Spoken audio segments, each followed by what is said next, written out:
Hospital سے واپس آتے آتے اسے رات کے 12 بج گئے تھے۔ گھر کے سامنے گاڑی روکتے اس نے ایک گہری سانس لی۔ تھکاوٹ سے اس کے اعصاب شل ہو رہے تھے۔ اسٹیئرنگ وہیل پر رکھے اس کے مضبوط ہاتھوں کی رگیں ابھری ہوئی تھیں اور آنکھوں میں سوچ کی پرچھائیاں لہرا رہی تھیں۔ وہ اس وقت بس سونا چاہتا تھا، اور جاگ کر کرنا بھی کیا تھا۔ ایک افسردہ سی مسکان کیپٹن طارق کے لبوں پر بکھر گئی۔ وہ دشمن جان گھر ہوتی تو جاگنے کی وجہ بھی سمجھ آتی تھی، لیکن اب جب کہ وہ اسے دور تھی تو وہ کس لیے جاگتا؟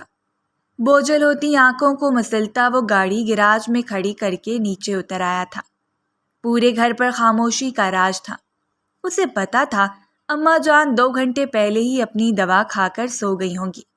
ملازمین سب اپنے اپنے کمروں میں جا چکے ہوں گے۔ اس وقت صرف ایک وہی واحد نفس تھا جو اس پورے ملک ہاؤس میں جاگ رہا تھا۔ گہری سانس لیتے وہ بغیر کوئی آواز پیدا کیے سیڑھیاں چڑھتا ہوا اپنے کمرے کے سامنے چلا آیا تھا۔ لاک پر ہاتھ رکھتے ہی وہ یکدم چونکا۔ ایک مانوس سی خوشبو اسے آس پاس محسوس ہوئی تھی۔ خوشبو کے ساتھ ہی اسے اس دشمن جاں کی یاد آئی۔ ایک دفعہ پھر اس نے اپنے لب بھینچ لیے تھے۔ آج وہ بری طرح سے یاد آ رہی تھی۔ مجھے اسے لے کر آ جانا چاہیے تھا، لیکن وہ آتی بھی تب نہ۔ اسے افسوس سا ہوا۔ کل صبح 6 بجے جاگنا ہے، اب مزید لیٹ نہیں کر سکتا، مجھے سونا ہی چاہیے۔ اگلی صبح اپنی ڈیوٹی پر واپس روانگی کے خیال سے ہی اس پر تھکاوٹ طاری ہونے لگی تھی۔ تیزی سے لاک کھولتا ہوا وہ اندر داخل ہوا۔ کمرے میں گھپ اندھیرا تھا۔ اے سی کی کھنکی چاروں جانب پھیلی ہوئی تھی۔ شاید اماں جان نے اے سی آن کر دیا ہوگا۔ اسے ماں پر پیار آیا، لیکن پھر وہ چونکا۔ وہی مانوس خوشبو اندر بھی موجود تھی۔ وہ صرف چند گھنٹے میرے کمرے میں رہی، لیکن ہر چیز پر اتنا تاثر چھوڑ گئی ہے۔ گہری سانس لیتا وہ بیڈ تک چلا آیا تھا۔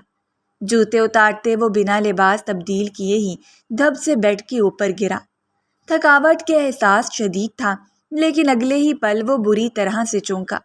اسے کمبل کے نیچے کسی کی ہلکی سی چیخ سنائی دی تھی۔ اس کی آنکھیں بے یقینی سے پھیلی۔ اسے حیرت کا ایک خوشگوار جھٹکا لگا تھا۔ کون ہے یہاں؟ آواز جانی پہچانی تھی۔ اس نے بے اختیار ہی وہ ہلکا سا کمبل ہٹایا۔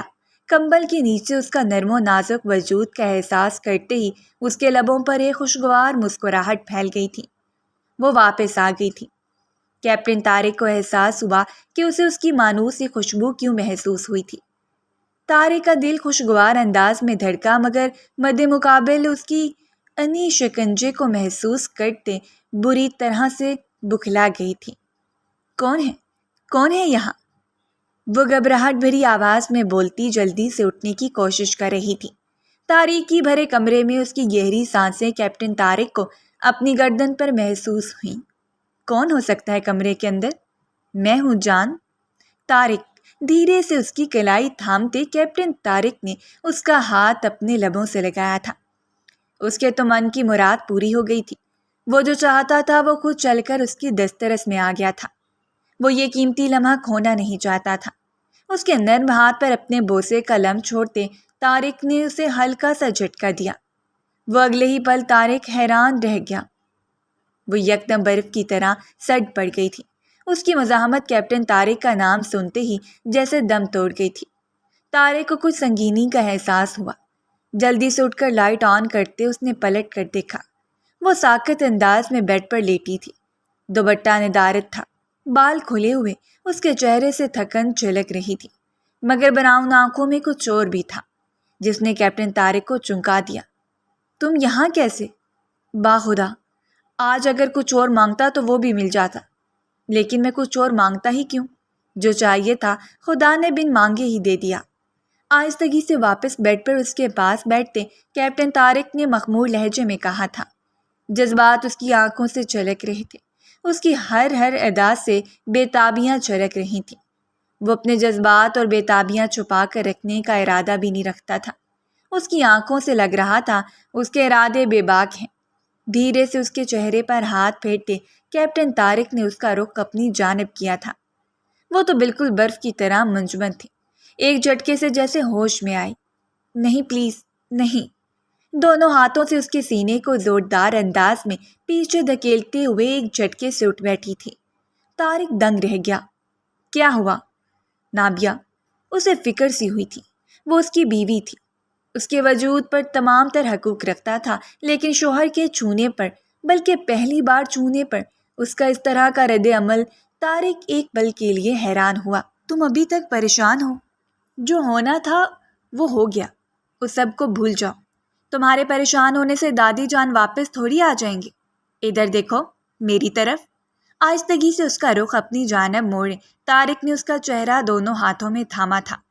عنابیہ کی آنکھوں میں پانی بھرنے لگا۔ طارق کی آنکھوں میں حیرت ابھری اور پھر وہ جیسے اس کی گریز کو سمجھ گیا۔ ان کی شادی کو ابھی صرف ایک ہفتہ ہی تو ہوا تھا، اور اس ایک ہفتے میں وہ آج پہلی دفعہ اپنی بیوی کے قریب بیٹھا تھا۔ پچھلا پورا ہفتہ تو وہ دادی جان کے انتقال کی وجہ سے اپنی ماں کے گھر رہی تھی۔ طارق نے محبت بھرے انداز میں بازو اس کے گرد تنگ کیا تھا۔ تمہیں پتہ ہے میری پوری شدت سے دعا تھی کہ آج تم مجھے مل جاؤ۔ کل صبح میری چھٹی ختم ہو رہی ہے، مجھے 6 بجے گھر سے نکلنا ہے، اور اس کے بعد نہ جانے میں کتنے مہینوں کے بعد واپس آؤں گا۔ تب تک تمہاری یاد میں تڑپتے ہی تو رہنا ہے۔ لیکن اب میں بہت ساری یادیں لے کر جاؤں گا۔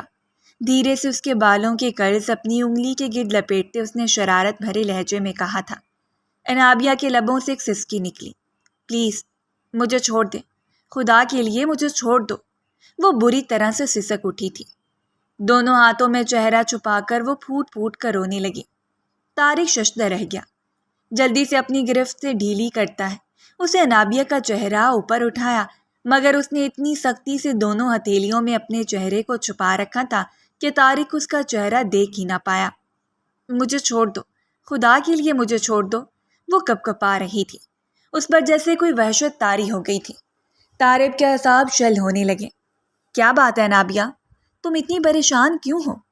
کیا تم نہیں چاہتی میں تمہارے قریب آؤں؟ طارق کی آواز میں ہلکا سا شکوہ ابھرا تھا، مگر دوسری جانب عنابیہ نے تو جیسے کچھ سنا ہی نہ تھا۔ اس کی رنگت زرد پڑتی جا رہی تھی۔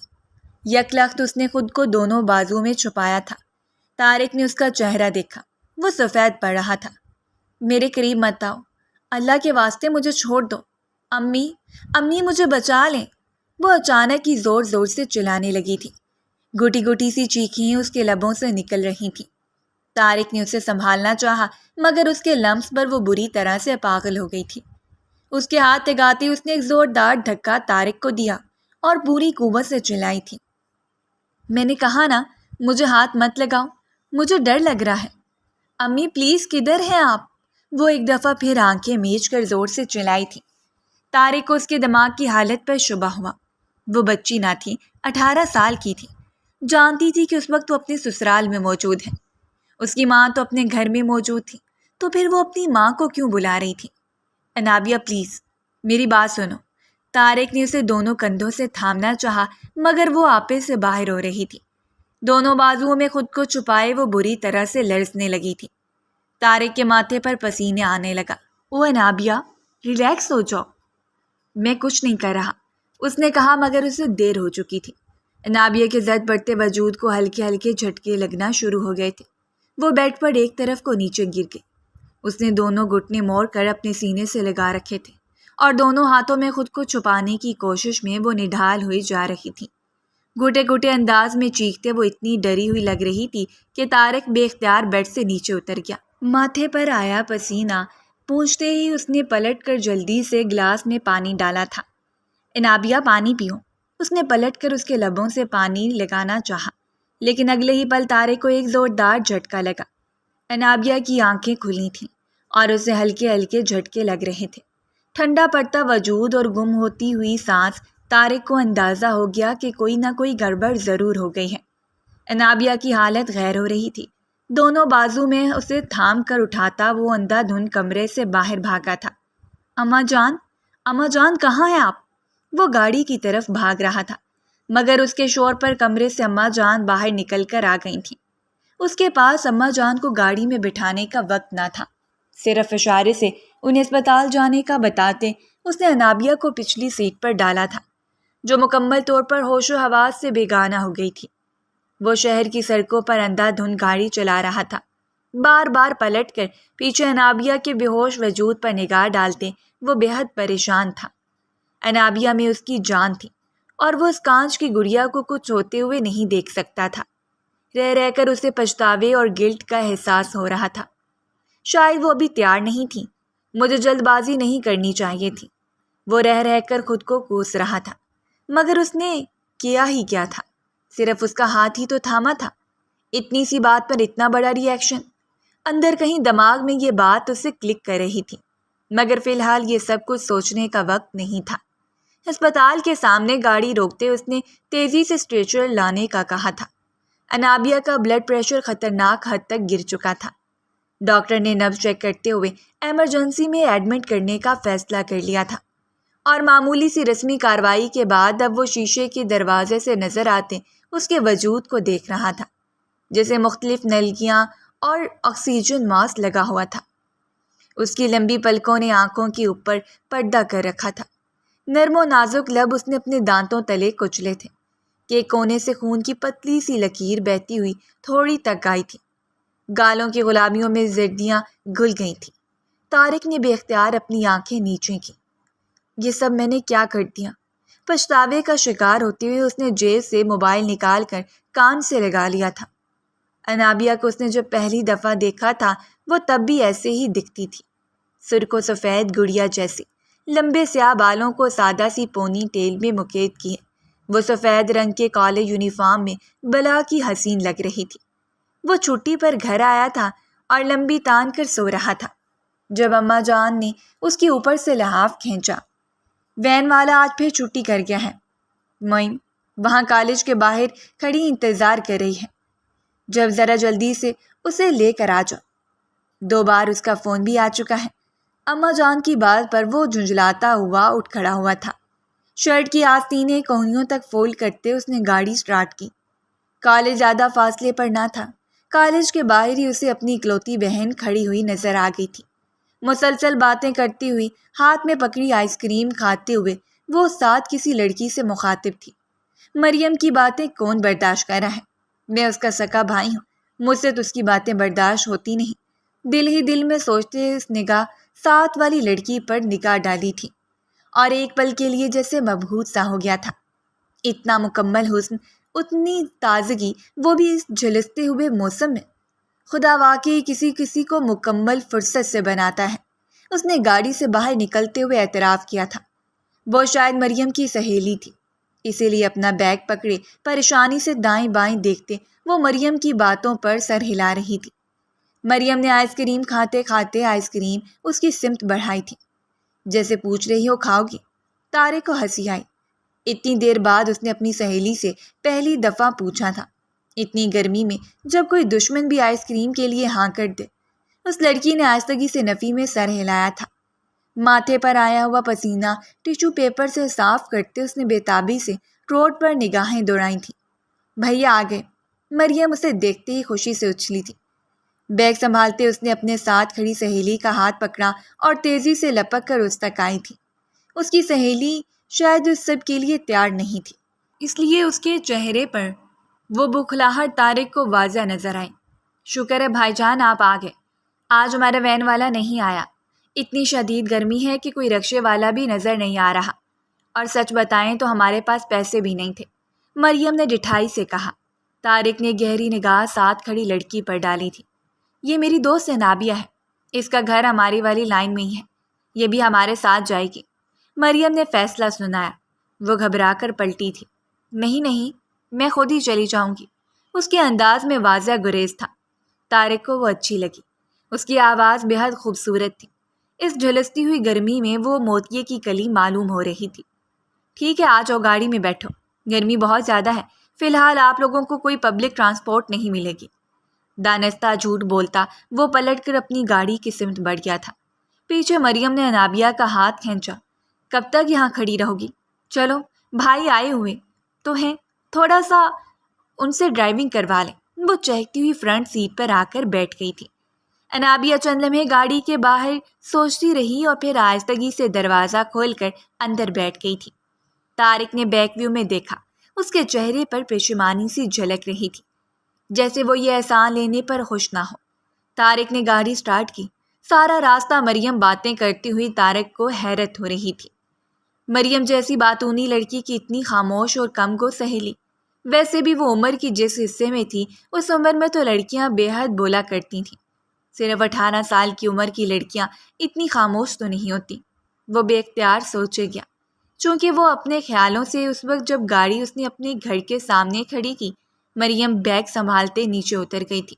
بھیا، آگے والی روڈ سے گاڑی موڑیں گے نا تو 2 سڑک پار کرنے کے بعد انابیہ کا گھر ہے، آپ اسے وہاں چھوڑ دیں، مریم نے کہا اور ہاتھ ہلا کر تیزی سے گھر کے اندر چلی گئی تھی، جبکہ وہ ایک پل کے لیے تو ساکت ہوئی اور پھر اگلے ہی پل تیزی سے دروازہ کھول کر نیچے اتر گئی تھی۔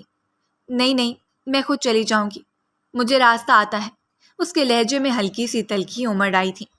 طارق کو حیرت ہوئی۔ بیٹھ رو انابیہ، میں تمہیں چھوڑ دوں گا، میں اتنا بھی برا آدمی نہیں ہوں۔ بات کے آخر میں اس کے لہجے میں ہلکا سا شکوہ جھلکا تھا۔ نامعلوم کیوں اس کا دل چاہ رہا تھا وہ مزید کچھ دیر اس کی گاڑی میں بیٹھی رہے۔ اس کے وجود سے پھوٹتی بھینی بھینی خوشبو طارق کو اپنے حواسوں پر چھاتی ہوئی محسوس ہو رہی تھی، مگر وہ تیزی سے نفی میں سر ہلاتی شانوں پر گرا دوپٹہ اٹھا کر خود پر لپیٹنے لگی تھی۔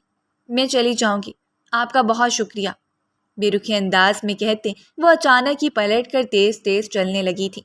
طارق نے حیرت سے اسے جاتا دیکھا۔ جلسا دینے والی گرمی میں جب سڑک پر کسی زیر کا نام و نشان بھی نہ تھا، وہ اے سی والی گاڑی کی سہولت کو چھوڑ کر تیز تیز چلتی ہوئی جا رہی تھی۔ کیا اسے مجھ پر اعتبار نہیں؟ طارق کو ہلکا سا برا لگا، مگر اگلے ہی پل اس نے اپنے خیال کو جھٹک دیا تھا۔ وہ اکیلی لڑکی ہے، اسے احتیاط ہی کرنی چاہیے۔ ایک انجان لڑکی کے لیے تعویل گھڑنے پر اس کے دل نے اسے تنبیہ کی تھی، مگر وہ اس تنبیہ پر سر جھٹکتا کھل کر مسکرا دیا تھا۔ لیکن گاڑی گھر کے اندر کھڑی کرتے اس نے پہلی دفعہ اس موضوع پر سوچا تھا۔ وہ 28 سال کا ہو رہا تھا۔ ہر دفعہ جب وہ چھٹی پر گھر آتا، اماں کی زبان پر ایک ہی جملہ ہوتا، میں نے تمہارے لیے ایک لڑکی دیکھی ہے، تم بھی ایک نظر دیکھ لو۔ مگر وہ کیپٹن طارق ہی کیا جو ماں کی بات پر حامی بھر لے، اسے ہر دفعہ ہی کوئی نہ کوئی کام پڑ جاتا۔ مجھے ابھی شادی نہیں کرنی اماں، فی الحال مجھے کسی لڑکی میں کوئی انٹرسٹ فیل نہیں ہوتا، وہ ہر دفعہ ہی نام میں سر ہلا دیتا تھا۔ ایسا نہیں تھا کہ وہ کوئی بہت ہی بورنگ اور روکھا شخص تھا، مگر اسے کسی لڑکی میں وہ بات ہی نظر نہیں آتی کہ اسے وہ اپنی بیوی بنا سکے۔ کوئی حد سے زیادہ شوق چنچل ہوتی اور کوئی بالکل ہی بوڑھی روح۔ مگر آج انابیہ کو دیکھ کر اسے محسوس ہوا تھا کہ اس کی تلاش ختم ہو گئی تھی۔ ہاں، بس عمروں کا فرق تھا۔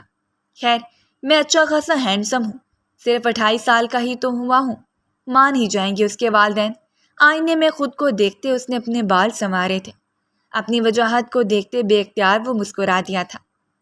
دوسری بار انابیہ سے اس کی ملاقات مریم کی منگنی والے دن ہوئی تھی۔ پھپھو کے بیٹے کے ساتھ اس کی نسبت بچپن سے طے تھی اور اب کالج ختم ہونے کے فوراً بعد ان دونوں کی شادی طے پا گئی تھی۔ ایک رسمی سی منگنی تھی جس کے لیے آج ان سب نے آنا تھا۔ لڑکیاں گھر کے اندر جمع تھیں، رنگ ہی رنگ چاروں جانب بکھرے ہوئے تھے۔ وہ منگنی کے انتظامات میں سر تا پا الجھا ہوا تھا جب اچانک اسے فون پر امی کی کال ریسیو ہوئی۔ کدھر ہو طارق؟ جلدی سے مریم کے لیے پھولوں کے گجرے اور کلیاں لے آؤ، میں تو بھول ہی گئی تھی، اس لڑکی نے تو میری جان نکال دینی ہے اگر اسے پتہ چلا کہ میں منگوانا بھول گئی ہوں۔ امی کی گھبرائی ہوئی آواز پر اس نے بیزاری سے فون کاٹا تھا۔ اب یہ پھول اور گجرے کہاں سے ملیں گے؟ لڑکیوں کو بھی کتنی فالتو چیزیں پسند ہوتی ہیں، جھنجھلائے انداز میں کہتے وہ چابی لے کر گھر سے باہر نکل آیا تھا۔ ڈھونڈ ڈھانڈ کر گجرے بنواتے اس نے احتیاطاً 2 گجرے زیادہ بنوا لیے تھے۔ کم پڑ گئے تو میں دوبارہ تھوڑی لینے آؤں گا، دل ہی دل میں سوچتے وہ گجروں کا بڑا سا شاپر لیے گھر کے اندر چلا آیا تھا۔ امی یا کوئی ملازم اسے راستے میں نظر نہ آیا تو وہ خود ہی لڑکیوں والے حصے میں چلا آیا تھا۔ سامنے ہی مریم بیٹھی تھی، اس کے گرد سہیلیوں کا جمگٹا تھا۔ اچانک ہی وہ ٹھٹکا۔ سیاہ رنگ کی گھیردار فراق میں ملبوس وہ الگ تھلگ ہو کر بیٹھی تھی، بالکل ساکت، کسی غیر مرئی نقطے پر نگاہیں ٹکائے۔ اس نے میک اپ کے نام پر ہونٹوں پر صرف لپسٹک لگا رکھی تھی۔ گال اس کے قدرتی طور پر سرخ تھے، سیاہ لمبے بالوں میں قدرتی طور پر کرلز بنتے تھے جنہیں اس نے پشت پر کھلا چھوڑ رکھا تھا۔ وہ ٹھٹک گیا۔ طارق بھائی، جلدی سے گجرے لے آئیں، وہ لوگ رسم کرنے کے لیے آنے والے ہیں، میں بالکل اچھی نہیں لگ رہی، گجروں کے بغیر مریم نے نہروٹھے پن سے آواز لگائی تھی۔ وہ گہری سانس لیتا گجروں کا شاپر لے کر مریم تک گیا۔ ان میں سے 2 گجرے اس لڑکی کو دے دینا، تمہاری سہیلی کو۔ اس نے جھک کر مریم کے کان میں سرگوشی کی۔ مریم نے بھائی کی نگاہوں کے تعاقب میں دیکھا اور پھر ہنس پڑی۔ وہ گجرے نہیں پہنتی، اسے چڑ ہے، آہستگی سے کہتے وہ جیسے اپنے بھائی کی بات سمجھ گئی تھی۔ طارق کو حیرت ہوئی۔ ساری لڑکیاں گجروں کے لیے دیوانی تھیں۔ سبھی نے ہاتھوں میں سرخ اور سفید پھولوں سے سجے ہوئے گجرے پہن رکھے تھے۔ ایک وہی تھی جس کی کلائیاں سونی تھیں۔ وہ ابھی تک یوں ہی خالی بیٹھی اب تک کسی خیر مرئی نقطے کو گھو رہی تھی۔ طارق بمشکل اپنی نگاہ چراتا اندر سے باہر نکل آیا۔ 1 مہینے بعد مریم کی شادی طے کر دی گئی تھی۔ اس نے اپنی چھٹی بڑھا لی تھی، لیکن اب وہ کچھ اور ہی سوچ رہا تھا، اور اس نے اپنی ماں سے اپنے دل کی بات کہنے میں دیر نہیں لگائی تھی۔ امی جان تو خوشی سے کھلی اٹھی تھیں۔ میں جانتی ہوں اس بچی کو، بہت ہی نیک ہے، بس تھوڑی سی خاموش طبیعت ہے۔ اس کے والدین میں سے صرف ایک ماں ہی زندہ ہے، باپ کا تو عرصہ ہوا انتقال ہو چکا ہے۔ اپنی مریم کے ساتھ کالج میں پڑھتی ہے، میں کل ہی جا کر رشتے کی بات کرتی ہوں۔ انہوں نے چٹ منگنی پٹ بیاہ والی بات کر ڈالی تھی۔ طارق کے لیے اپنی خوشی کو سنبھالنا مشکل ہوا۔ اماں نے جھوٹ نہیں کہا تھا۔ وہ اگلے ہی دن مریم کو ساتھ لیے مٹھائی کے بڑے بڑے ٹوکروں سمیت انابیہ کے گھر جا پہنچی تھیں، اور جب وہ وہاں سے واپس آئیں تو ان کے چہرے خوشی سے چمک رہے تھے۔ ارے، انابیہ کی ماں نے تو سوچنے کی مہلت بھی نہیں مانگی۔ بقول ان کے وہ بہت بیمار رہتی ہیں اور اپنی بیٹی کی وجہ سے بہت پریشان ہیں۔ کالج مکمل ہو گیا ہے، تب وہ اس کی شادی ہی کرنا چاہتی ہیں۔ ہمارے طارق سے بڑھ کر ان کے لیے اچھا رشتہ اور کیا ہوگا؟ اماں جان خوشی خوشی طارق کو بتا رہی تھی۔ ایک پل کے لیے اسے حیرت ہوئی، کیا اتنی جلدی اس کے دل سے مانگی گئی دعائیں قبول ہونے والی تھیں؟ وہ اس کی ہونے والی تھی۔ بے ساختہ اس کا دل زور سے دھڑک اٹھا۔ شادی 1 مہینے بعد مریم کی رخصتی والے روز ہی طے پائی تھی، اسی لیے وقت کم تھا۔ گھر کا اکلوتا بیٹا ہونے کے ناطے اسے کئی کام پڑے تھے۔ ساتھ ساتھ اسے یہ بھی ٹینشن تھی کہ جس روز شادی تھی اس کے صرف 1 ہفتے بعد اسے واپس ڈیوٹی پر جانا تھا۔ صرف 1 ہفتہ؟ صرف 1 ہفتہ تھا اس کے پاس انابیہ کی قربت میں گزارنے کا، جبکہ وہ اس معجبین کو سر سے لے کر پیر تک اپنی چاہت کی بارش میں بھگو دینا چاہتا تھا۔ وہ اس کے ساتھ اپنی آنے والی زندگی کا ایک ایک لمحہ گزارتا تھا۔ خوشی کے ساتھ ساتھ اس پر افسردگی بھی طاری ہونے لگتی۔ دن گزرتے جا رہے تھے جب اچانک ایک روز اس کا فون بجا۔ وہ لیپ ٹاپ کھولے ایک ضروری میل کر رہا تھا جب مسلسل بجتے موبائل نے اسے اپنی طرف متوجہ کر لیا۔ کون ہے اس وقت؟ اس نے بیزاری سے فون اٹھایا۔ کوئی انجانا سا نمبر تھا۔ فون کان سے لگاتے اس نے سنجیدگی سے سلام کیا۔ دوسری جانب گہری خاموشی چھا گئی۔ جی میں بات کر رہی ہوں، انابیہ۔ دوسری جانب سے کپکپاتی آواز میں وہ بولی تھی۔ ایک پل کے لیے طارق ٹھہر سا گیا۔ وہ کیا کام کر رہا تھا؟ کتنا اہم کام تھا، سب کچھ اسے بھول بھال گیا۔ تیزی سے لیپ ٹاپ کی سکرین بند کرتے اس نے پورے دھیان سے سنا۔ جی انابیہ، میں سن رہا ہوں۔ بڑھتی دھڑکنوں کے شور کو سنبھالتے اس نے اسے مخاطب کیا تھا۔ دوسری جانب گہری خاموشی چھا گئی۔ اس کی دھیمی دھیمی سانسوں کی آوازیں طارق کو محسوس ہو رہی تھیں۔ وہ چند لمحے تک کچھ نہ بولی تو خود ہی طارق نے سوال کیا، کیا بات ہے؟ کوئی بات کرنی تھی تمہیں مجھ سے؟ اس نے دھیرے سے کہا تھا، مگر دوسری جانب وہ اچانک ہی گھبرا گئی۔ نہیں، کچھ نہیں، بس ایسے ہی۔ طارق کو حیرت ہوئی۔ اس نے اچانک ہی فون کاٹ دیا تھا۔ موبائل ہاتھ میں تھامے وہ حیرت سے موبائل کو دیکھتا رہ گیا۔ اچانک ہی اس کے لبوں پر ایک خوشگوار مسکراہٹ پھیل گئی۔ میں بھی کتنا احمق ہوں، وہ میری بیوی بننے والی ہے اور میں نے آج تک اسے کال تو کیا ایک میسج بھی نہیں کیا۔ شاید وہ بھی میری محبت بھرے میسیجز کی منتظر ہوگی۔ اس کے لبوں پر بڑی خوشگوار مسکراہٹ پھیل چکی تھی، یعنی کہ آگ دونوں طرف برابر لگی ہوئی تھی۔ اگر وہ اس کی محبت میں تڑپ رہا تھا تو یقیناً کچھ نہ کچھ تو وہ بھی اس کے لیے محسوس کرتی تھی۔ جبھی تو آج اس کی کال آئی تھی۔ گہری سانس لیتے طارق نے اس کا نمبر اپنے موبائل میں سیو کیا تھا۔ شادی میں صرف 1 ہفتہ رہ گیا تھا۔ باوجود کئی بار نمبر ملانے کے دوبارہ انابیہ نے اس کی کال ریسیو نہ کی۔ خود طارق بھی اتنا مصروف تھا کہ وہ اس بات پر دھیان ہی نہ دے سکا، اور آخر ایک روز وہ دلہن بن کر اس کی زندگی میں آ ہی گئی۔ مریم کی رخصتی کی وجہ سے وہ خود بھی بے حد تھکا ہوا تھا۔ کمرے میں جانے سے پہلے اس نے گہری سانس لے کر خود کو کمپوز کیا۔ آج پہلی دفعہ وہ اسے اتنے قریب سے دیکھنے والا تھا۔ وہ اس کے لیے سجی سنوری تھی، تیار ہوئی تھی۔ اس نے پوری تقریب کے دوران اپنے چہرے سے گھونگھٹ نہیں ہٹایا تھا، مگر اسے اپنے آس پاس سرگوشیاں ہوتی صاف سنائی دی تھیں۔ سبھی نے کہا تھا دلہن بے مثال حسن کی مالک ہے۔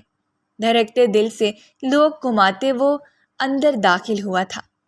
وہ سامنے ہی بیڈ پر بیٹھی تھی، سمٹی ہوئی دونوں ہاتھ اپنی گود میں دھرے وہ یوں بیٹھی تھی جیسے پتھر کا کوئی مجسمہ ہو۔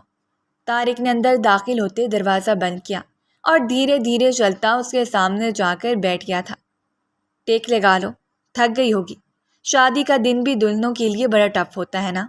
ریلیکس انداز میں بات شروع کرتے اس نے گھونگھٹ میں سے جھانکتے اس کے چہرے کو دیکھا۔ وہ اسے کنفیوز نہیں کرنا چاہتا تھا، مگر پھر بھی اس کی ہتھیلیوں میں اترتی ہلکی سی لرزش کیپٹن طارق کی آنکھوں سے چھپی نہیں رہ سکی تھی۔ آج وہ پیچھے ہٹنے والا نہیں تھا۔ آہستگی سے اس کا گھونگھٹ الٹتے طارق نے تھوڑی سی پکڑ کر اس کا چہرہ اونچا کیا تھا۔ وہ حسن کے سارے ہتھیاروں سے لیس تھی۔ جس نے بھی اسے تیار کیا تھا اس نے کمال کر دیا تھا۔ نظر اٹھا کر مجھے دیکھو، میں بھی اتنا برا نہیں ہوں۔ اگر تم اتنی حسین ہو تو کچھ تو وجاہت اللہ نے مجھے بھی دی ہے۔ مسکراتے ہوئے وہ ذرا سا اس کی جانب جھکا تھا۔ انابیہ نے پلکیں اٹھائیں، اس کی نگاہوں میں بے حد خوف سمٹا ہوا تھا۔ طارق کو اس کے چہرے پر نہ تو کوئی شرم نظر آئی اور نہ ہی کوئی خوشی، بلکہ عجیب سے تاثرات تھے۔ اس کے چہرے پہ سہمے ہوئے خوف زدہ اس کی رنگت زد پڑ رہی تھی۔ شاید میں جلدی کر رہا ہوں۔ اپنا ہاتھ پیچھے ہٹاتے طارق نے خود کو سنبھالا تھا۔ یہ دیکھو، میں تمہارا گفٹ لایا ہوں۔ سرخ مخملی ڈبیا میں سے لاکٹ نکالتے اس نے انابیہ کے سامنے کیا۔ اب بھی انابیہ کے چہرے پر کوئی تاثرات نہیں ابھرے۔ وہ جامد تھی۔ نچلے لب دانتوں تلے کچلتی اس نے بے توجہی سے لاکٹ کو دیکھا۔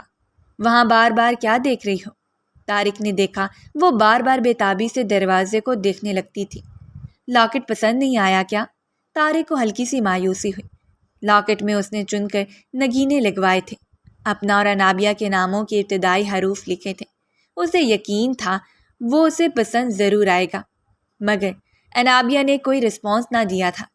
ایسی بات نہیں ہے، بہت اچھا ہے، انابیہ نے کہا تو طارق کے لبوں پر مسکراہٹ پھیل گئی۔ تو پھر میں تمہیں پہنا دیتا ہوں۔ اسے اپنی جانب جھکاتے طارق نے آہستگی سے لاکٹ اس کے گلے میں ڈالا تھا۔ لاکٹ کا ہک بند کرتے وہ ارادتاً اس کے نزدیک ہوا۔ اس کی بھاری سانسیں انابیہ کی گردن سے ٹکرائیں تو اس کے لبوں سے ایک سسکی نکلی تھی۔ طارق نے لاکٹ کا ہک بند کیا اور سیدھا ہوا۔ مجھے یقین نہیں آتا کہ میں نے تمہیں حاصل کر لیا ہے۔ پہلی نظر کی محبت کے بارے میں صرف سنا ہی تھا، مگر مجھے جیسا میچور بندہ بھی اس میں گرفتار ہو سکتا ہے مجھے اندازہ نہ تھا۔ دھیرے سے ہنس کر سر سے دوپٹہ اتار رہا تھا۔ وہ ویسے ہی بیٹھی تھی، خاموش جامد، بے یقینی سے اس کی آنکھیں حلقت سے پھیلی ہوئی تھیں۔ اچانک ہی دروازہ بجا تھا۔ طارق نے چونک کر دروازے کی سمت دیکھا۔ انابیہ یکلخت بیڈ سے نیچے اتر کر کھڑی ہو گئی تھی۔ اس کے چہرے پر پھیلتا سکون طارق کو ایک لمحے کے لیے اجنبے میں ڈال گیا، جیسے وہ اپنی قربت کی لمحات میں کسی کی مداخلت پر اندر ہی اندر خوش ہوئی تھی۔ طارق نے اٹھ کر دروازہ کھولنا چاہا، مگر ساتھ ہی اس کا موبائل بھی بجنا شروع ہو گیا تھا۔ موبائل کان سے لگاتے اس نے گہری سانس لی۔ بری خبر اس کی منتظر تھی۔ انابیہ کی بوڑھی دادی کا انتقال ہو گیا تھا اور اماں جان اسے کپڑے تبدیل کر کے انابیہ کو ساتھ لے کر وہاں چلنے کا کہہ رہی تھیں۔ دل پر پتھر رکھ کر مرا تھا۔ وہ اپنی بیوی کو روک بھی نہیں سکتا تھا۔ تم چینج کر لو، ہم ابھی اور اسی وقت وہاں جائیں گے۔ دادی کی موت کی اطلاع انابیہ کو دیتے اس نے مہربان لہجے میں کہا تھا، جبکہ وہ ایک پل کی تاخیر کیے بغیر تیزی سے بھاگتی ہوئی واش روم میں جا گھسی تھی۔ نامعلوم کیا تھا جو طارق کو بے سکون کر رہا تھا، مگر وہ شیروانی کے بٹن کھولتا وہی صوفے پر بیٹھ گیا۔ انابیہ چینج کر کے نکلی تو ایک لفظ کہے بغیر وہ بھی چینج کرنے چلا گیا تھا۔ چینج کر کے وہ باہر آیا تو وہ کمرے میں کہیں بھی نہیں تھی۔ باہر لاؤنج میں اماں جان کے ساتھ بیٹھی تھی۔ آج اس کی شادی کی رات تھی، ارمان بھری رات، مگر شاید قدرت کو کچھ اور ہی منظور تھا۔ گہری سانس لیتے وہ انابیہ اور اماں جان کو لے کر اس کے میکے چلا آیا تھا۔ دادی جان کی تدفین تو اگلے دن کر دی گئی تھی، مگر انابیہ نے طارق کے پوچھنے پر اسے کہہ دیا تھا کہ میں کچھ دن ماں کے گھر رہنا چاہتی ہوں۔ طارق نے محسوس کیا کہ دادی کے ساتھ اس کی ایموشنل اٹیچمنٹ کو زیادہ ہی تھی، اس لیے اس نے بیوی کو ڈسٹرب کرنا مناسب نہیں سمجھا تھا، مگر وہ اندرونی طور پر خود ہی ڈسٹرب تھا۔ اس کی چھٹیوں کے دن ختم ہو رہے تھے، ہر روز ہی وہ انابیہ سے واپس آنے کا پوچھتا، مگر ابھی وہ واپس آنا نہ چاہتی تھی۔ گھر میں ہونے والی فوتگی کے پیش نظر وہ انابیہ کو مجبور بھی نہیں کر سکتا تھا، مگر مسئلہ یہ تھا کہ وہ جانے سے پہلے اسے اپنے پاس لانا چاہتا تھا، اسے جی بھر کر دیکھنا چاہتا تھا، اور شاید قدرت نے اس کی دل سے نکلنے والی دعا قبول کر لی تھی۔ اس روز جب وہ اپنی فلائٹ کنفرم کروا کر گھر واپس آ رہا تھا، اچانک ہی پتلا سا لڑکا رانگ سائڈ سے بائک دوڑاتا ہوا سیدھا اس کی گاڑی میں آ لگا تھا۔ طارق کے بریک لگاتے لگاتے بھی وہ لڑکا اچھل کر روڈ پر جا گرا، اسے بری طرح سے چوٹیں آئی تھیں۔ وہ چونکہ رانگ سائڈ سے آ رہا تھا لہٰذا غلطی اس لڑکے کی تھی، مگر طارق نے فوراً اس لڑکے کو گاڑی میں ڈال کر اسپتال پہنچا دیا تھا۔ اس کی چوٹیں شدید تھیں، شکر تھا کہ کیپٹن طارق کو پولیس والے ذاتی طور پر پہچانتے تھے، اسی لیے اسے کوئی پریشانی نہیں ہوئی۔ ہاں البتہ رسمی کارروائی کے بعد اسے جانے کی اجازت دے دی گئی تھی۔ وہ گھر واپس آیا تھا جب اسے پتہ چلا کہ اماں جان انابیہ کو اس کے میکے سے واپس لے آئی تھی۔ ماں تھی، جانتی تھی بیٹے نے کل صبح ڈیوٹی پر چلے جانا ہے، جانے سے پہلے کچھ لمحات تو اسے اپنی بیوی کے ساتھ گزار لینے چاہیے۔ وہ ماں کی محبت کا دل ہی دل میں متعارف ضرور ہوا تھا، مگر جو کچھ رات میں ہوا تھا اس کے بعد وہ خود پریشان ہو گیا تھا۔ گلاس ڈور کی دوسری طرف نظر آتی انابیہ کے وجود پر ابھی تک کئی نالیاں جڑی ہوئی تھیں۔ ڈاکٹرز کے مطابق اسے کوئی شدید ذہنی صدمہ پہنچا تھا، ایک ایسا ٹراما جس نے اس کے اعصاب مفلوج کر دیے تھے۔ ڈاکٹرز کے مطابق اسے نروس بریک ڈاؤن تک ہو سکتا تھا، اور یہی بات طارق کو پریشان کر رہی تھی۔ آخر کیوں وہ اپنے شوہر کے قریب آنے پر اس بری طرح سے گھبرا گئی تھی؟ کیا وہ مجھ سے محبت نہیں کرتی؟ کیا وہ کسی اور سے؟ خیال تھا یا کوئی خنجر جو طارق کے سینے میں گڑ گیا تھا؟ اماں جان اور مریم پریشانی سے ہاسپٹل میں داخل ہو رہی تھیں۔ طارق کے ماتھے پر پسینہ نمودار ہوا۔ وہ انہیں کیا بتائے گا کہ انابیہ کی اس حالت کا ذمہ دار وہ خود ہے؟ اس کا دل گھبرا اٹھا تھا۔ اماں جان اور مریم کو تسلی دیتا وہ انہیں سب ٹھیک ہے کا بتا رہا تھا، مگر ڈاکٹرز کے اترے ہوئے چہرے صاف کہہ رہے تھے کہ معاملہ اتنا بھی سیدھا نہیں ہے۔ صبح تک وہ پریشانی سے کوریڈور میں ٹہلتا رہا تھا۔ صبح کے قریب ڈاکٹرز نے اسے اپنے کمرے میں بلایا تھا۔ یوں محسوس ہوتا ہے جیسے مریضہ ہوش میں آنا نہیں چاہتی، کسی شدید جذباتی اور ذہنی دھچکے کی وجہ سے ان کی یہ حالت ہے۔ ڈاکٹر کی بات پر وہ پہلے سے بھی بڑھ کر پریشان ہو گیا تھا۔ آخر یہ سب کیا تھا؟ سوچ سوچ کر اس کے دماغ کی رگیں پھٹنے لگیں تو وہ امی سے اجازت لے کر کچھ دیر کے لیے ہاسپٹل سے والدین کے گھر کی طرف تھا۔ وہ سادہ سا چھوٹا سا گھر تھا، مڈل کلاس کی فیملی تھی۔ انابیہ کی والدہ کو اس کے ہاسپٹلائز ہونے کی خبر مل چکی تھی۔ وہ لانچ میں داخل ہوا تو سامنے صوفے پر سر جھکائے بیٹھی تھی۔ طارق کو دیکھ کر انہوں نے کسی گرم جوشی کا اظہار نہ کیا، بس خاموشی سے بیٹھی رہی۔ طارق کو عجیب لگا۔ آپ پوچھیں گے نہیں کہ انابیہ کی طبیعت کیسی ہے؟ اس نے کہا۔ اچانک ہی سامنے بیٹھی کائنات بیگم کی آنکھ سے 2 آنسو ٹپکے تھے۔ میں جانتی ہوں وہ ٹھیک نہیں ہے، وہ ٹھیک ہو بھی کیسے سکتی تھی؟ مجھے سب کچھ بتا دینا چاہیے تھا۔ ان کی آواز بھیگی ہوئی تھی۔ طارق کو ایک زوردار جھٹکا لگا۔ کیا بتا دینا چاہیے تھا؟ وہ محتاط ہوا تھا، مگر کائنات بیگم شاید اپنی بات پر خود ہی بری طرح سے پچھتا اٹھی تھیں۔ کچھ نہیں، وہ تھوڑی سی کمزور ہے نا، اسی لیے، اور کم عمر بھی ہے۔ مجھے اس کی شادی میں اتنی جلدی نہیں کرنی چاہیے تھی۔ وہ بڑی مشکل سے بے رب جملے بول رہی تھی۔ تم بیٹھو، میں تمہارے لیے جوس لاتی ہوں۔ اسے لاؤنج میں بیٹھنے کا کہہ کر وہ تیزی سے پلٹ کر کچن میں چلی گئی تھی۔ طارق اپنی جگہ جامد بیٹھا رہ گیا تھا۔ یہ سب کچھ کیا تھا؟ کیا گورکھ دھندا تھا؟ کیا تھا جو اس سے چھپا ہوا تھا؟ وہ سر پر ہاتھ پھیر کر رہ گیا ہے۔ بے اختیار ہی نگاہ بھٹک کر دوسری منزل کے اس کمرے تک چلی گئی تھی جہاں شادی سے پہلے انابیہ رہا کرتی تھی۔ وہ بارہا شادی کی تیاریوں کے دوران اس گھر میں آیا تھا، اور ہر دفعہ اسے دیکھتے ہی وہ اسی کمرے میں جا کر چھپ جایا کرتی تھی۔ بے اختیار ہی وہ اپنی جگہ سے اٹھ کھڑا ہوا۔ سیڑھیاں چڑھتے وہ اس کے کمرے کے سامنے آن کھڑا ہوا تھا۔ دروازہ کھلا تھا۔ آہستگی سے لاک کھولتے وہ اندر داخل ہو گیا۔ وہی بینی سی خوشبو پورے کمرے میں پھیلی تھی۔ یہ انابیہ کی مخصوص خوشبو تھی۔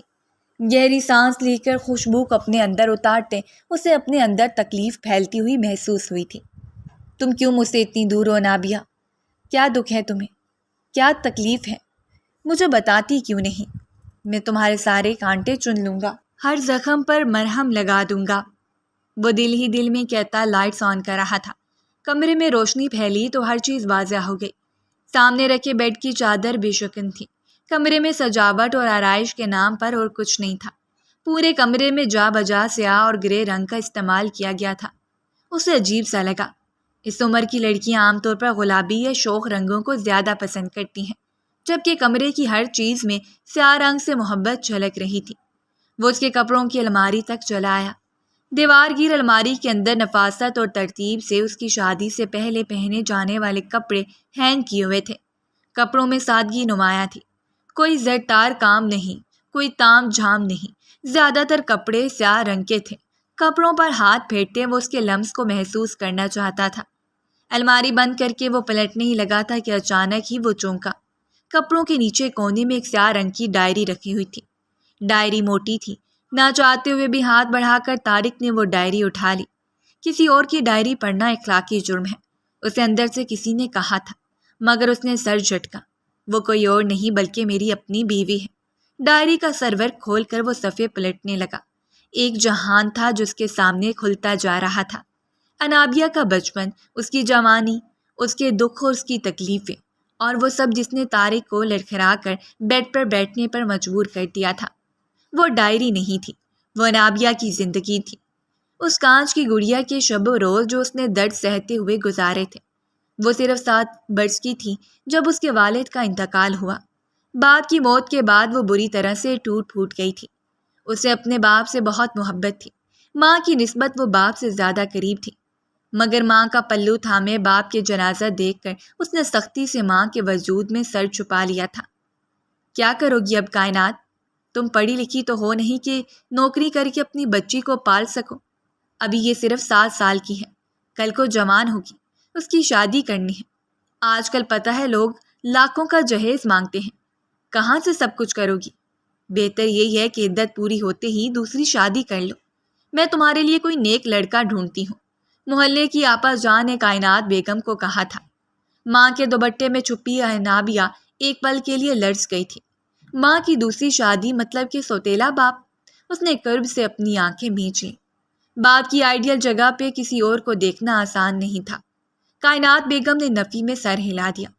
وہ دوسری شادی نہیں کرنا چاہتی تھی، مگر صرف عدت کے دوران ہی دنیا نے ثابت کیا کہ اس معاشرے میں اکیلی عورت کا رہنا عذاب کیوں ہے۔ سارے رشتہ دار اپنے اپنے گھروں کو نکل گئے، وہ اپنی بیٹی کے ساتھ تنہا رہ گئی۔ جمع پونجی گھر میں کوئی خاص ہی نہیں، لوئر مڈل کلاس سے تعلق تھا۔ جو کمائی آتی وہ سارے کھانے پینے میں ہی خرچ ہو جاتی تھی۔ عدت کے دوران انہوں نے انتہائی مشکل سے وقت کاٹا۔ عدت ختم ہوئی تو وہ چادر اوڑھ کر گھر سے نکل پڑی۔ 7 سالہ انابیہ ان کے ساتھ تھی۔ کئی جگہ نوکری کی درخواستیں دیں، لیکن کم تعلیم اور گھریلو عورت ہونے کی وجہ سے انہیں کہیں کام نہ ملتا۔ انابیہ کے حسن اور بڑھتے ہوئے قد کو دیکھتی تو لوگوں کے گھروں میں ملازمہ بننے سے بھی انکار کر دیتی۔ انہیں سمجھ نہیں آتی تھی کہ زندگی کی گاڑی کو کس طرح دھکا لگائے۔ 6 مہینے گزر چکے تھے۔ دن میں ایک وقت کا کھانا کھایا جاتا تو اگلے وقت کا میسر نہ ہوتا۔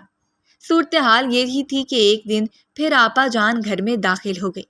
وہ رشتے کرانے کا کام کرتی تھی۔ میں نے تجھے کہا تھا نا کائنات، شادی کر لے، ایک بڑا اچھا رشتہ ہے میرے پاس۔ آدمی کی زیادہ عمر بھی نہیں ہے، اچھا خاصا کھاتا پیتا ہے، اپنا کاروبار ہے، صرف پہلی بیوی سے ایک ہی لڑکا ہے۔ تیری انابیہ سے 4-5 سال بڑا ہی ہوگا۔ اسے تیرے ساتھ بچی بھی قبول ہے، کوئی خاص شرطیں بھی نہیں رکھی۔ آپا بھی کی بات پر کائنات بیگم نہ چاہتے ہوئے بھی سوچنے پر مجبور ہو گئی تھی۔ اپنا تو نہیں، مگر کائنات کا سکون چھوٹ چکا تھا۔ دن بدن کم خوراک کی وجہ سے وہ کمزور ہوتی جا رہی تھی۔ نہ چاہتے ہوئے کائنات بیگم نے ہاں کر دی، اور جلد ہی منظور احمد انہیں بیاہ کر اپنے گھر لے گیا۔ وہ چھوٹا سا گھر تھا۔ منظور احمد زیادہ تر خاموش رہنے والا آدمی تھا۔ دن کا بیشتر حصہ وہ اپنے کاروبار پہ گزارتا۔ انابیہ کو یہ نئی تبدیلی بہت بری لگتی تھی۔ وہ اس نئے گھر میں ایڈجسٹ نہیں ہو پا رہی تھی، حالانکہ منظور احمد نے اس کا نیا کمرہ بطور خاص اس کے لیے سیٹ کروایا تھا، مگر کچھ عجیب تھا جو اس گھر میں انابیہ کو ہر دم محسوس ہوتا تھا۔ وہ بچی تھی، سمجھ تو نہ پاتی، مگر سوتیلے باپ کی سر سے لے کر پیر تک گھوٹتی ہوئی نگاہیں اسے ہر پل محسوس ہوتی تھیں۔ وہ کچن کے چھوٹے چھوٹے کاموں میں ماں کا ہاتھ بٹاتی۔ ماں جب بھی اسے منظور احمد کے لیے چائے دے کر بھیجتی تو وہ گھبرا جاتی۔ اماں آپ خود ہی دے دیں، وہ گریز کر جاتی۔ ماں کو کیا بتاتی کہ جب وہ چائے سوتیلے باپ کے سامنے رکھتی ہے تو وہ زبردستی اسے اپنے ساتھ بٹھا لیتا ہے۔ کبھی گال پر ہاتھ لگانا، کبھی بالوں کو کھول دینا اور کبھی کمر پر ہاتھ پھیرتے رہنا، یہ منظور احمد کی عادت تھی۔ انابیہ وہ سمجھ نہیں آ رہی تھی کہ یہ سب کچھ محض اس کا وہم ہے یا پھر کوئی غلط بات۔ دن گزرتے رہے، وہ 12 برس کی تھی اور اب تک وہ منظور احمد کی نظروں اور رویے کی عادی ہو گئی تھی۔ کئی دفعہ اس نے کائنات بیگم سے کہا تھا، وہ ہنس دیتی، تم بلا وجہ پریشان ہوتی ہو، وہ تو تم سے بہت پیار کرتے ہیں، تمہارا اصل باپ نہیں ہے نا، اس لیے تمہیں عجیب لگتا ہے، وہ ہنس کر کہہ دیتی تو انابیہ سر جھکا کر رہ جاتی۔ اور 12 برس کی عمر میں وہ حادثہ ہوا جس نے اسے اندر سے توڑ کر رکھ دیا۔ وہ سکول سے گھر واپس آئی تھی۔ سخت گرمی کی وجہ سے اسے گال سرخ ہو رہے تھے۔ نکلتا ہوا قد، پونی ٹیل میں بندھے بال اور سرخ تراشیدہ لب، محض 12 برس کی عمر میں ہی حسن کا سرتاپا مجسمہ تھی۔ اوائل نوجوانی کی وجہ سے نہ چاہتے ہوئے بھی لوگوں کی توجہ اپنی طرف کھینچ لیتی تھی۔ گھر میں کوئی نہیں تھا، سناٹا پھیلا تھا۔ وہ کچن میں چلی آئی۔ بھوک لگی ہے اور امی گھر پر نہیں ہے، اس نے بیزاری سے سوچا۔ تبھی اسے باہر سے آواز سنائی دی۔ اس نے کچن سے باہر جھانکا، منظور احمد گھر میں داخل ہو رہے تھے۔ انابیہ کا حلق تک کروا ہو گیا۔ کیا ہو گیا ہے؟ وہ میرے باپ کی جگہ پر ہے، میرے سکول کی فیس دیتے ہیں، ہمیں اپنے گھر میں رکھے ہیں اور اچھا کھلاتے ہیں۔ میں خواہ مخواہ ان کے بارے میں نیگیٹو سوچتی رہتی ہوں۔ سر جھٹکتے وہ اپنا کھانا نکالنے لگی۔ انابیہ، میرا کھانا مجھے میرے کمرے میں لے جاؤ، سنجیدہ آواز میں کہتے ہوئے اپنے کمرے میں چلے گئے تھے۔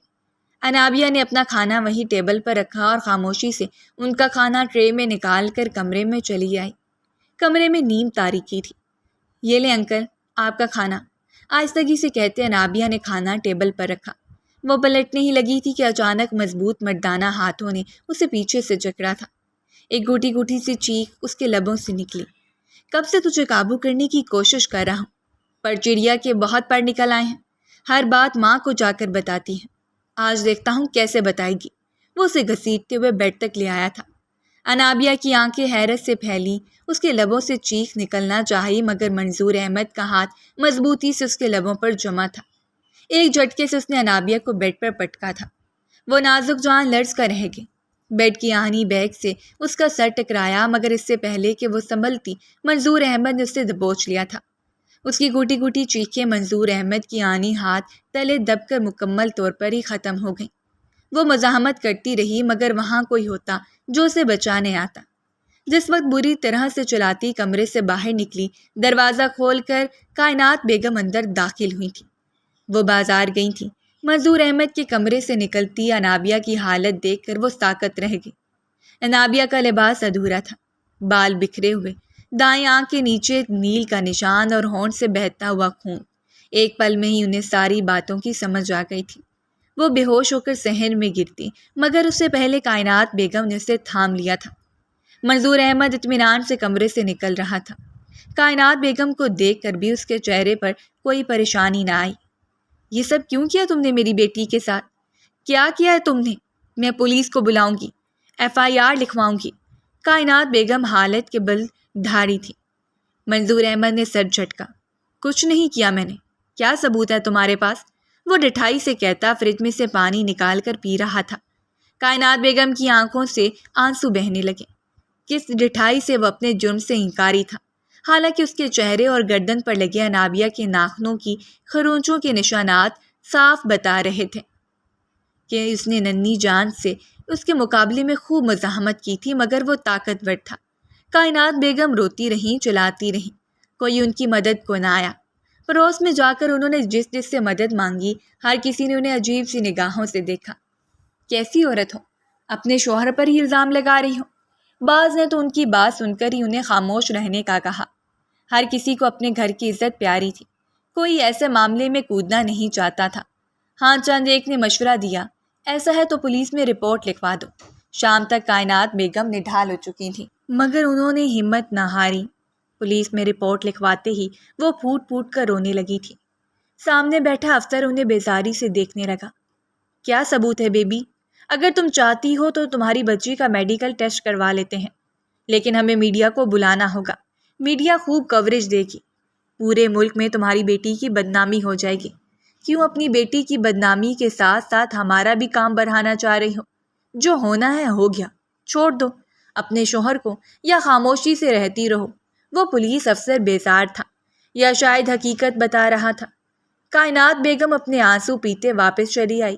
وہ کسی صورت انابیہ کی بدنامی نہیں چاہتی تھی۔ وہ جانتی تھی چند سالوں بعد وہ شادی کی عمر تک جا پہنچیں گی۔ اب تو وہ اس درندے سے بچ گئی تھی، لیکن پھر وہ ظالم دنیا کے تانوں سے اسے کیسے بچائیں گی؟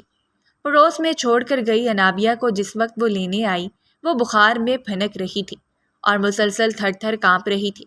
کائنات بیگم نے فیصلہ کر لیا وہ منظور احمد کے ساتھ نہیں رہیں گی، اور منظور احمد نے تو جیسے سر سے کوئی بوجھ اتارا تھا۔ اسے جو چاہیے تھا اسے مل گیا تھا۔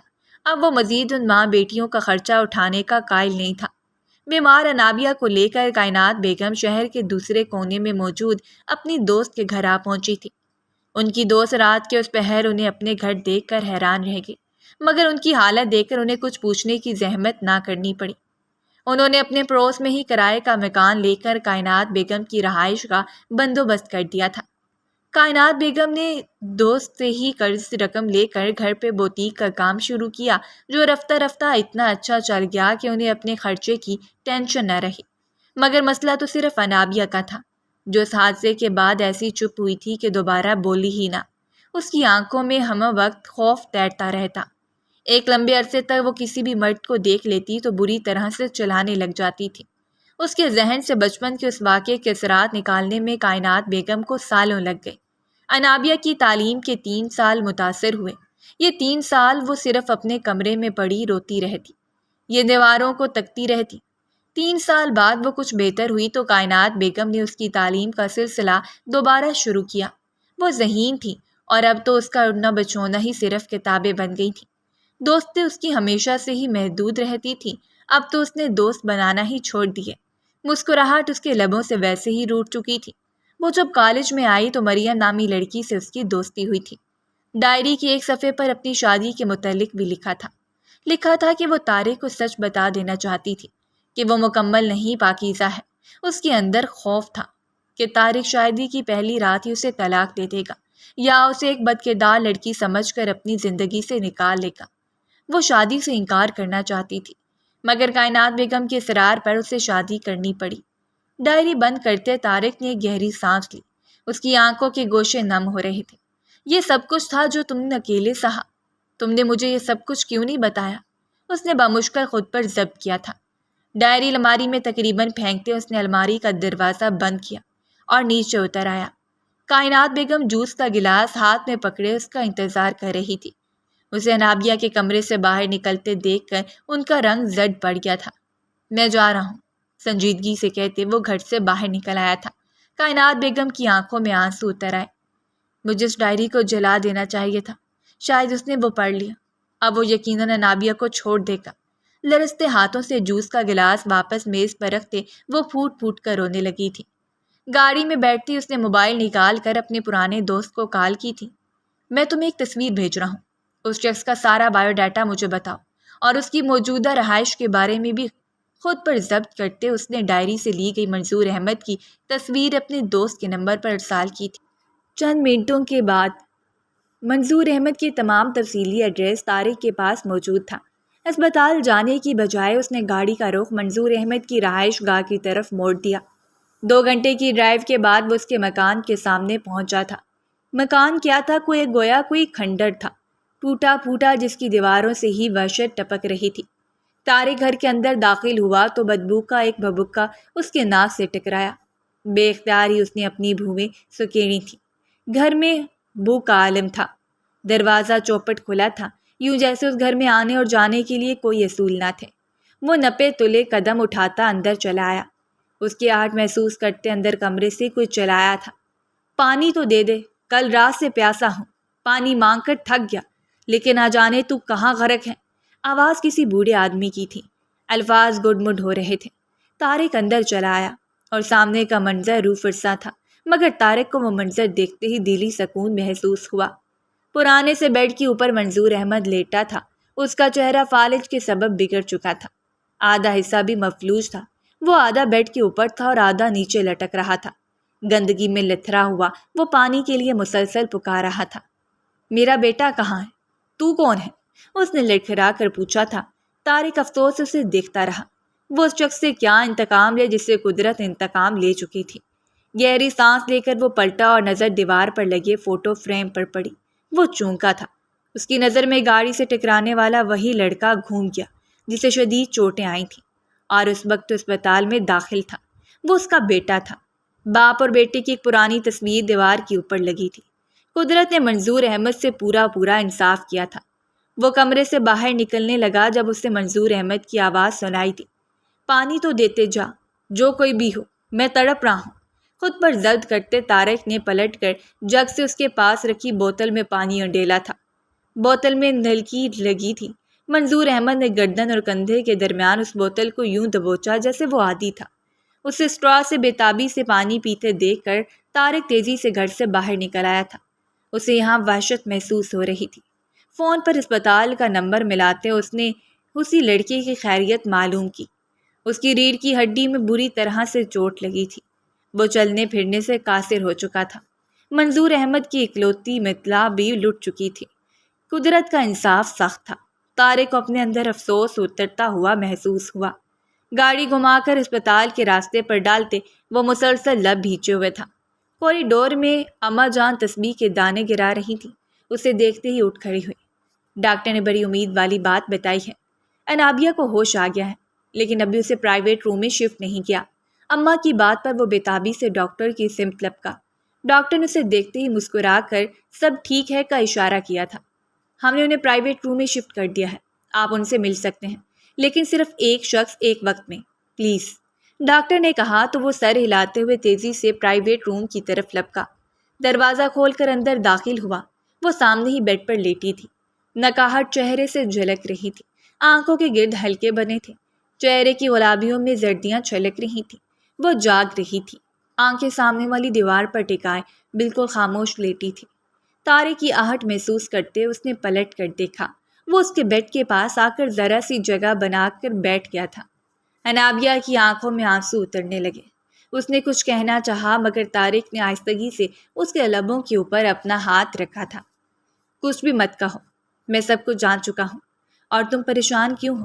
میرے لیے وہ سب کچھ کوئی بھی معنی نہیں رکھتا، سوائے اس کے کہ تم ایک بہت بڑے ٹراما سے گزری۔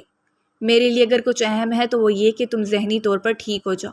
میں جانتا ہوں وہ سب سہنا تمہارے لیے آسان نہیں تھا، مگر میرا یقین کرو، میں تمہیں اس دلدل میں سے نکال لوں گا۔ تم خوش رہو گی، ہر بری یاد کو بھول جاؤ گی، آئی پرومس۔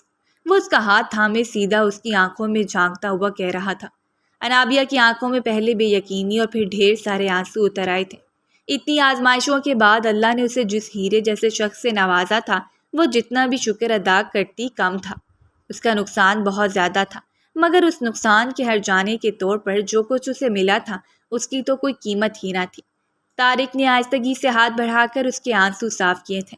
مدھم لہجے میں طارق نے اسے منظور احمد اور اس کے بیٹے کے ساتھ ہونے والے حادثے کے بارے میں بتا دیا تھا۔ انابیہ کے چہرے پر سرخی پھیلی۔ اس نے خود پر ضبط کیا تھا، مگر اگلے لمحے اس نے خود کو سنبھال لیا۔ اس کی آنکھوں سے دو آنسو ٹپکے اور یوں جیسے اس نے اپنے ماضی کو ہمیشہ کے لیے اپنی آنکھوں سے بہہ جانے دیا ہو۔ اب رونا نہیں، اب صرف مسکرانا ہے۔ دھیرے سے اس کا ہاتھ چومتے وہ مسکرایا تھا۔ ایک تھکی ہوئی سی مسکراہٹ انابیہ کے لبوں پر بھی آن ٹھہری تھی۔ دھند کے بادل جتے ہوئے محسوس ہو رہے تھے۔ وہ میچور تھی، ماضی کو بلا دینا چاہتی تھی، اور اب جب طارق کا ساتھ اس کے ساتھ تھا تو ماضی کو بھول کر آگے بڑھ جانا کچھ زیادہ مشکل بھی نہیں تھا۔